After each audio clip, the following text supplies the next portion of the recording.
Hi and welcome back to the channel. In last week's episode, we concluded our Portuguese journey, taking in some of its ancient, not so ancient history, before heading back into Spain via Andalusia.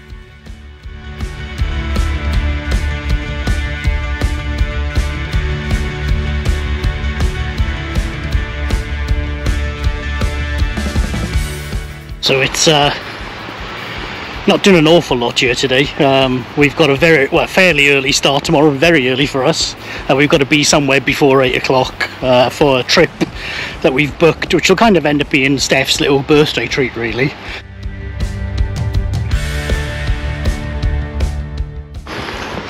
So it's very different from the Spain we left, and quite akin to the Portugal we came out of, really. Quite touristy, a bit resorty.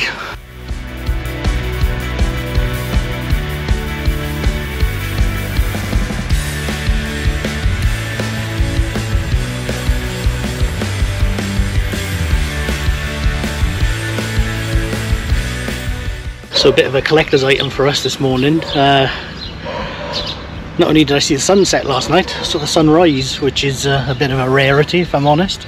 But we're here in the little town of La Rocia.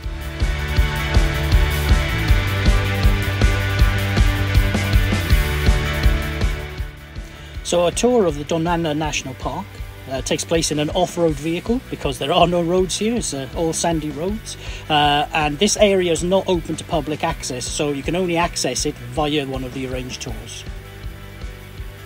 So while we didn't see this area's superstar, the Iberian lynx, there was plenty of evidence of its handiwork, and also plenty of other critters, great and small, on our travels. So the main highlight came as we were returning to base, actually, and somebody spotted overhead this flight of griffon vultures just circling around. These things are huge, and certainly for someone from the UK, quite out of the ordinary to see.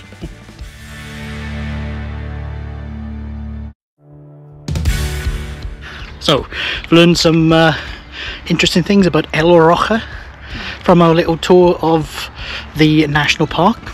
First things first, it's a tiny little town.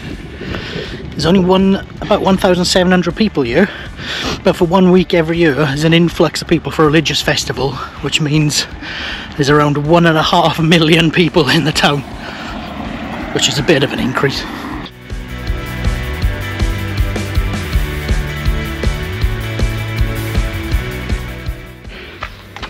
So, along with the 1.5 million people that come in, 250,000 horses come with them. And for that reason, apparently, according to the guide, cannot verify this myself at this moment, this place is known as the International Horse Capital. So it's also the reason for this slightly curious feeling of wandering down a street in the 21st century when all the houses and buildings have got tethering posts outside like a Wild West saloon, and the roads aren't paved, they're actually made of sand. So the town has over 100 of these kind of ornate brotherhood houses, they're called, and they are for people who come from various towns and cities all over Spain for the festival.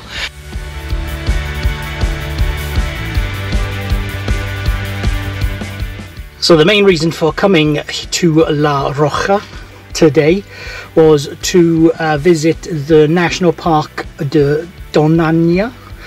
And the only way you can get into the actual national park is through a guided tour, so that was €33 per person, which sounds like a lot, but actually it was really informative, a really interesting visit, and to get in to see places there which you wouldn't be able to go privately, it was definitely worth it. But it was Steph's sort of birthday treat, I think, up to a point. So what did you make of it?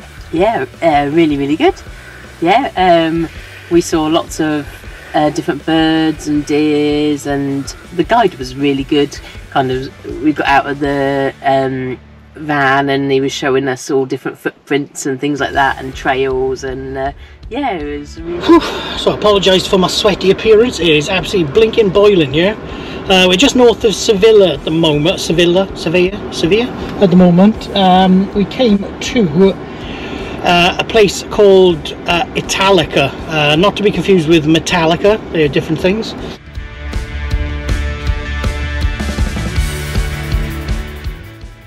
So, as video recording isn't really allowed in Italica, you're going to have to make do with some pretty cool photos. Now, mosaics, everybody likes a mosaic, of course, but the real highlight of this little place is the amphitheatre, which is fantastically preserved, really, given it's been there for 2,000 years, was actually used in the filming of Game of Thrones as the Dragon Pit. Now, as you can see here, Steph did do a little bit of video recording on the sly, and we're waiting for the international arrest warrant to come out. So good morning from Portugal in Andalusia. Doesn't feel like a good morning at the moment, so we had such a busy day yesterday and we needed a very relaxing night last night, and unfortunately we didn't have one. But before I explain, let me introduce something to you. So it was very useful, like if you live in a van or traveling in a van a lot, it's very useful to have like multi-use items, so things you can use for a couple of things. So this is a map of France in the Great War. So you might think, how is that useful in Andalusia? Well, it turns out it's also a very good mosquito killing device. And unfortunately last night we had to use it constantly through the night. I think we counted up to about 50 and then lost count of the amount we'd killed. Steph, I think, is covered in bites today. We're absolutely plagued. So mid-filming, what do we spot but another mosquito?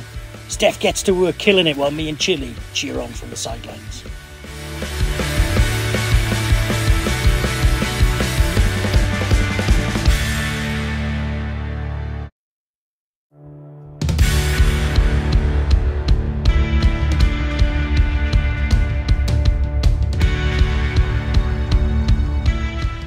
So as you might be able to tell from the state of the front of the van, many mosquitoes have been killed in the making of this episode, and good bloody riddance, frankly. So we've parked up in Tarifa. It's proper motorhome parking. It's €8 a night. There are services here as well. Seems to be well used. It is stunning here today. So Tarifa is notable for being the most southerly point in continental Europe. I always thought it was Gibraltar. Always thought that. Didn't realise Gibraltar was a bit further across. We were thinking of going there, humming and hawing at the moment, whether we're going to do that or not. It's not far from here now. But yeah, it seems beautiful around here. Interestingly, there are places in Africa which are more northerly than this place.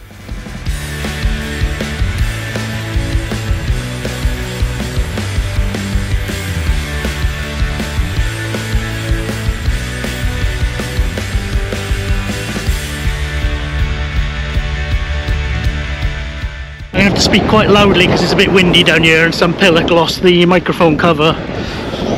But we're just thinking really how cool it is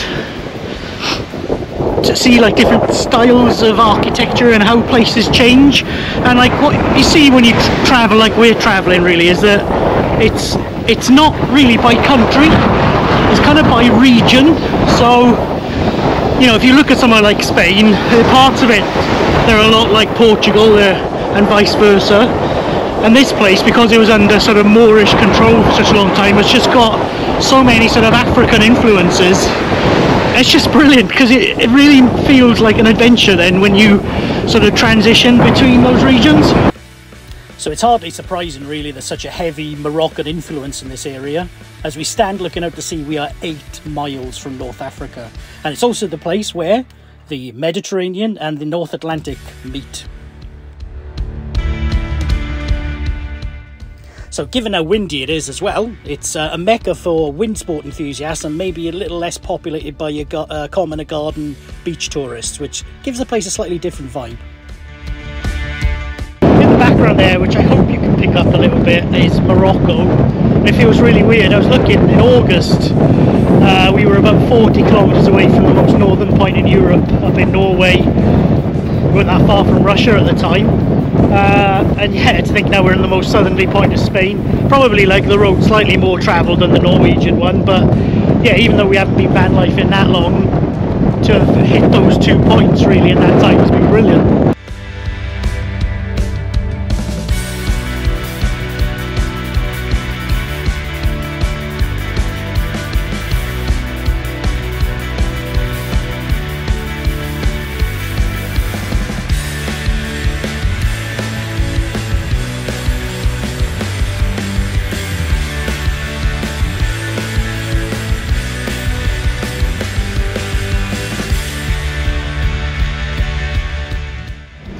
So we had a lovely night last night in Tarifa. The park-up was great. All you needed really, you know, the services there. It was €8, which is really good for the area. Tarifa itself was gorgeous. Really nice, long, sandy beach. It was very windy, but people go there for that, for the water sports. We stopped and had some lovely tapas. And we were only 8 miles from Africa, which is crazy.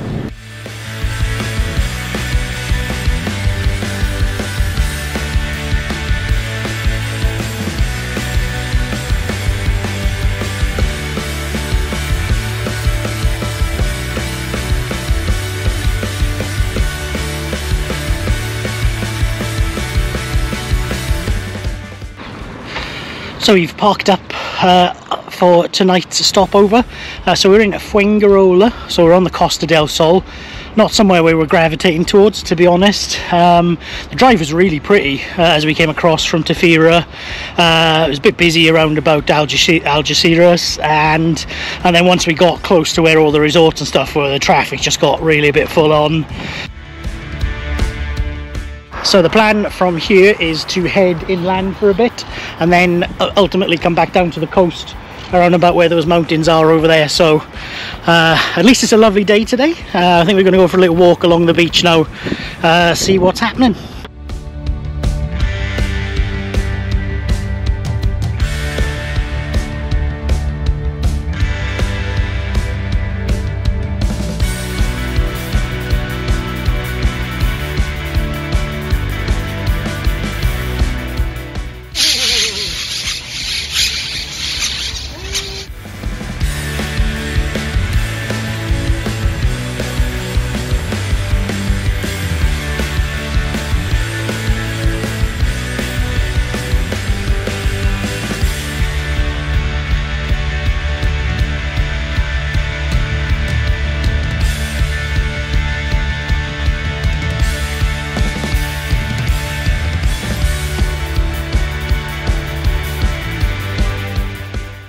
So I had a lovely good night's sleep last night in our park up just by the castle, but it did remind me to tell you about one thing that you really should bring with you Vanlife in: earplugs.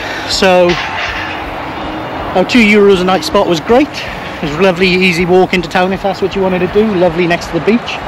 It's also next to the motorway, as you can see. Now a lot of people tend to complain about stuff like that, but we're just grateful to have the facility offered to us, to be honest. But we've stayed, apart from motorway, next to train tracks. We've stayed in town centres. Every now and again you're going to get dogs barking. You know what, there's noise. The world is noisy.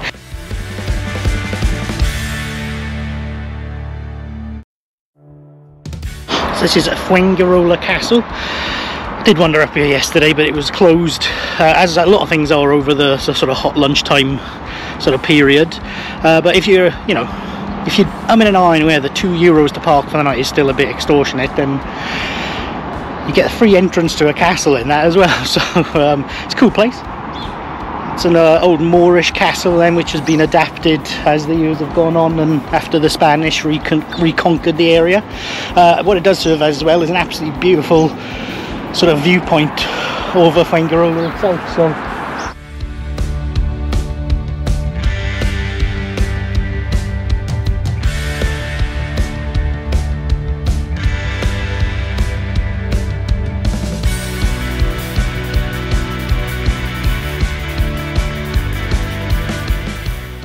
So anyway, our sojourn to the Costa del Sol has been brief and enjoyable, to be fair.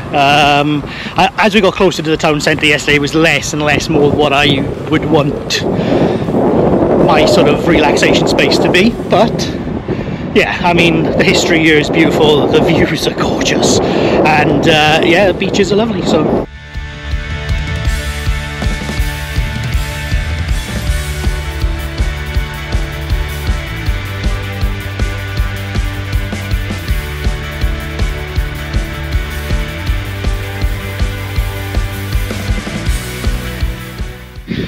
our route is taking us a little bit east a little bit north, and we're near the town of Antequera, and this is the Park National Torcal de Antequera, and it's all about these really cool limestone rocks which are a bit otherworldly. So I feel a little bit like I'm trapped in a cowboy film or something. It's quite cool.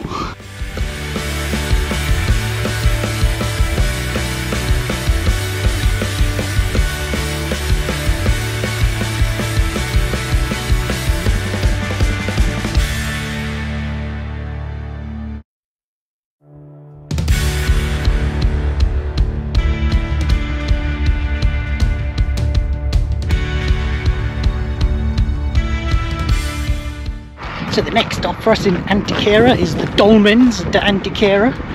Apparently two of the most impressive dolmens in Europe. I've seen a few dolmens. I'll be the judge of that. It's free to get in, but they are quite insistent you go to the museum first. Yes. So we watched a film on how they were made, which actually was interesting. It was quite interesting.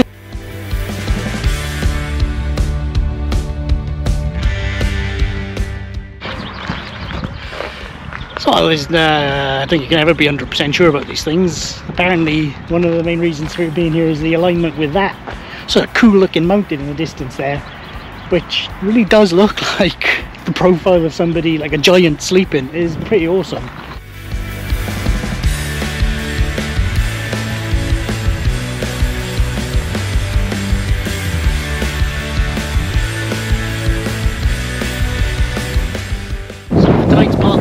Parked up in the town of Antequera, which is known as the crossroads of Andalusia. There's a Moorish castle again in the distance.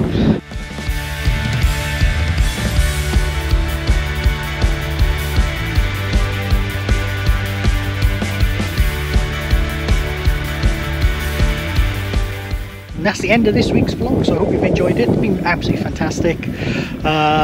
Really enjoyed coming back into Spain as much as we loved. Well, we hated leaving Portugal, I have to say, but yeah, it's been a great week, and so thanks very much for watching. If you enjoyed it, please click like, please subscribe, comments. We always welcome comments as well, and we'll be back next week with our next Spanish adventure.